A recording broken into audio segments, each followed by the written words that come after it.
टाका भिंत. आज काय कुठं करू नका बरं. सगळं आपलं गाव हे गावासाठी सार्वजनिक सगळ्यांनी येऊन याच्यावर गर्दी करायची. काही बोलायचं का शूटिंग मध्ये काही? बोला ना. ऐ चल इकडे राहू दे. बोला बोला राजू बोला. 1 मिनिट फक्त. हे जण वगैरे घ्या. साठी इकडे टाक पाणी दे, पाणी आणि इकडे माणसं इकडे बोला तुम्ही बोला. तिकडे बोलून इकडे शूटिंग चालू नाही इकडे बोला बोला माणसं बोला. दगडावर टाक.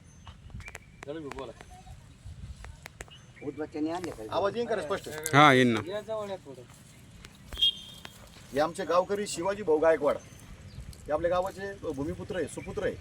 यांचे यूट्यूब आणि इंस्टाग्रामला त्या ठिकाणी बोरवेलचे सक्सेस झालेले बोरवेलचे अनेक आपण व्हिडिओ बघितले आणि म्हणून मी 1-2-4-8 दिवसापूर्वी त्यांना फोन लावला होता का आम्हाला आता शेखर भाऊ वालतुरी असतील, मी असेल, आम्ही जे का अशोक भाऊ, आम्ही सगळे प्रयत्न करून एक वेगळ्या प्रकारचा निधी आणला. त्या निधीच्या माध्यमातून आम्हाला या ठिकाणी 3 बोरवेल्स आणि त्या बोरवेल थोडी मोटर बसवायची आणि त्याच्यासाठी आम्ही शिवाजी भाऊला आमंत्रण देऊन बोलवलं. त्यांना सांगितलं आम्हाला एक बोरचे 3 पॉईंट द्या. अगदी एवढ्या कडाक्याच्या उन्हात त्यांनी जे कष्ट करून एक तिकडचा पॉईंट दिलाय, आता हा दुसरा पॉईंट आणि 3रा पॉईंट बघतोय. म्हणून गावाच्या वतीने त्यांचे विशेष आभार मानायला हरकत नाही, त्यांचे विशेष आभार मानतो, अभिनंदन करतो आणि त्यांचं धन्यवाद देतो. त्यांना